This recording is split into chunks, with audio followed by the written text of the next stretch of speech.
It's 1945, and the relationship between Yugoslavia and the Soviet Union is relatively strong. Both countries are communist, and the shared struggle against fascism during World War II has brought them closer.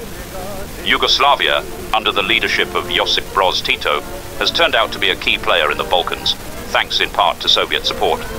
Throughout the war, the USSR aided Tito's partisans in their fight against the Axis powers, particularly the Nazi occupation of Yugoslavia. By 1945, Yugoslavia has been liberated largely by its own efforts, with Tito's forces gaining significant control over the country. However, Soviet military and material support had been crucial during earlier phases of the war. Ideologically, Yugoslavia and the USSR appear aligned as both are Marxist-Leninist states. Tito is seen as a committed communist, and in 1945, Stalin and Tito maintain cordial relations, with Yugoslavia still seen as a country under Soviet influence. At this time, both countries are focused on rebuilding after the devastation of war and establishing firm socialist regimes. Despite this, subtle differences in approach to governance and national independence are already appearing, though they are not yet evident in 1945. Tito's Yugoslavia is more focused on national self-reliance and displays an independent streak that will, in time, create friction with Stalin. There are two major points of disagreement. One is Tito's uncompromising position towards the Western powers in a time when Stalin is trying to avoid conflict, and the other is the spread of Yugoslav influence throughout the Balkans, even attempts to make a Balkan federation. One of the first signs of discord involves territorial disputes, notably over Trieste, a strategic port city claimed by both Yugoslavia and Italy. After the war, Tito's forces occupied Trieste, intending to incorporate it into Yugoslavia. However, this brings them into direct conflict with the Western allies, particularly the United States and Britain, who oppose Yugoslavia's claims. Stalin is cautious about antagonizing the West too much at this point, given the fragile post-war balance, but Tito is far more assertive. This disagreement over Trieste creates early friction between Yugoslavia and the USSR, as Tito's ambitions clash with Stalin's cautious diplomacy. Then, in October 1946, British warships hit mines in the Corfu Channel, with the British blaming Yugoslavia for the incident. In August 1946, on the 9th and 19th, Yugoslav air forces first forcefully ground, then shoot down two American C-47 Skytrain transport planes over Slovenia as they fly from Austria to Italy. After the deaths of the American crews, the US press calls for atomic bomb strikes on Yugoslavia. Tito refuses to apologize, viewing the flight as a violation of Yugoslav airspace. This action signals Yugoslavia's willingness to defend its sovereignty, even at the cost of confrontation with powerful nations.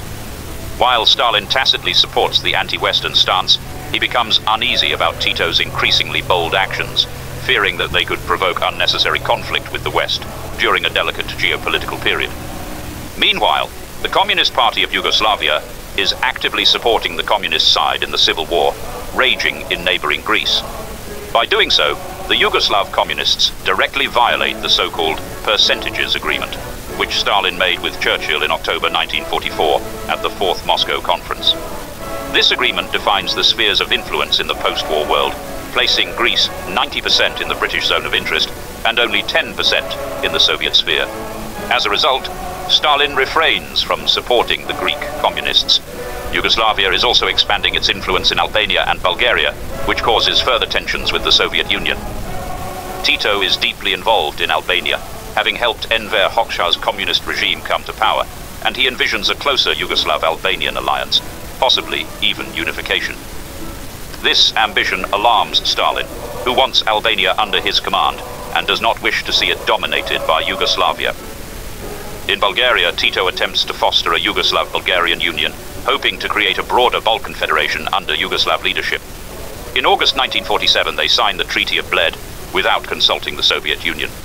This treaty establishes a closer relationship between Yugoslavia and Bulgaria, including economic and military cooperation. Tito hopes that the treaty will be the first step toward a formal Yugoslav-Bulgarian Federation, with the eventual goal of forming a broader Balkan Union, which could include Albania as well. Amid escalating international tensions, on February 4, 1948, Soviet ambassadors in Belgrade and Sofia are ordered to inform Tito and Dimitrov of changes in the Soviet Union's foreign policy positions regarding the mutual assistance agreements they have signed. To exert pressure on Yugoslavia and Bulgaria, Stalin summons the top leaders of both states for secret negotiations, which take place in Moscow on February 10, 1948. Tito himself does not go to Moscow, citing poor health as the reason. The meeting ends with sharp criticism of both Yugoslavia and Bulgaria for their mismanaged foreign policies. Upon returning from Moscow, the Yugoslav delegation submits a report, and at the Politburo session of the Central Committee of the Communist Party of Yugoslavia on March 1, 1948, it is concluded that the USSR does not intend to consider Yugoslavia's interests. On March 18, 1948, the head of the group of Soviet military advisors in Yugoslavia, General Barskov, informs Tito that the Soviet government has decided to recall all military instructors, claiming they are surrounded by hostility. In his response to Moscow on March 20, 1948, Tito rejects the accusations of hostility toward the USSR. He demands that the Soviet government openly state what this is about. In response, on March 27, 1948, a letter signed by Stalin and Molotov on behalf of the Central Committee of the Communist Party of the Soviet Union arrives. The letter lists all the alleged anti-Soviet statements made by Yugoslav leaders, such as accusations of the degeneration of the CPSU, great power chauvinism in the USSR, economic enslavement of Yugoslavia, and claims that only Yugoslavia is the true bearer of revolutionary socialism.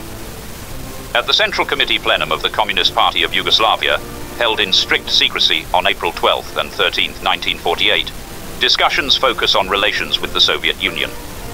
Tito believes that the conflict arose due to Albania and the decision to send a Yugoslav infantry division to Korča, as well as the Yugoslav-Bulgarian agreement made in Bled. Tito states that they should not agree with the criticism outlined in Stalin's letter, as it is the result of grave slander, incorrect and misleading information. Almost all participants in the discussion categorically reject the accusations that Yugoslavia disagrees with the Soviet Union's foreign policy line. Two members dissent from the general opinion they will pay the price later. From June 20th to 28, 1948, a Cominform meeting is held in Bucharest, where a resolution against Yugoslavia is passed, marking the beginning of an open conflict and the blockade of Yugoslavia. It is stated that Yugoslav leaders have embarked on the path of separating from the unified socialist front against imperialism, on the path of betraying the international solidarity of the working people, and on the path of shifting to nationalist positions. In conclusion, the healthy elements within the Communist Party of Yugoslavia are called upon to overthrow Tito's leadership. Few believe that Tito will remain in power. Tito's no to Moscow leads to great turmoil in the USSR. After the victory in World War II, Stalin holds absolute power, and any refusal is extremely dangerous. It is not ruled out that Soviet soldiers might even start a war against Yugoslavia. Stalin imposes an economic blockade on Yugoslavia, while the Soviet army conducts military exercises along the eastern Yugoslav border. A new purge of communist parties in Eastern Europe is also initiated to root out Titoism. Albania breaks diplomatic relations with Yugoslavia and asserts claims over Kosovo, while Bulgaria raises territorial claims over the Socialist Republic of Macedonia. This pressure is exacerbated by a drought in Yugoslavia in 1950, as well as strained relations with the West due to the Trieste issue. However, the United States steps in, providing food aid worth $9.5 million. This aid continues in the following years to undermine Stalin's attempts at hegemony in Eastern Europe. Tito breaks ties with the Eastern Bloc and begins to create the non-aligned movement. Due to his position between the two sides in the Cold War, Yugoslavia adopts a policy of national self-defense and relocates arms factories to the center of the country. Around 500 Yugoslav communists in the USSR refuse to return to Yugoslavia. Within the party itself, approximately 55,000 members, or 12% of the Communist Party of Yugoslavia, side with the Soviet Cominform.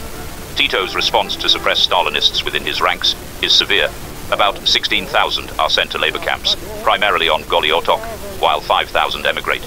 In total, around 172,000 people are arrested in Yugoslavia from 1948 to 1952. Tito survives this period, strengthens Yugoslavia's international standing, and outlives Stalin by 27 years. A significant aid comes from the United States, which supplies Yugoslavia with modern weapons. Also, the Korean War creates additional problems for the Soviet government in the East. This split is sometimes viewed as one of Stalin's greatest strategic blunders.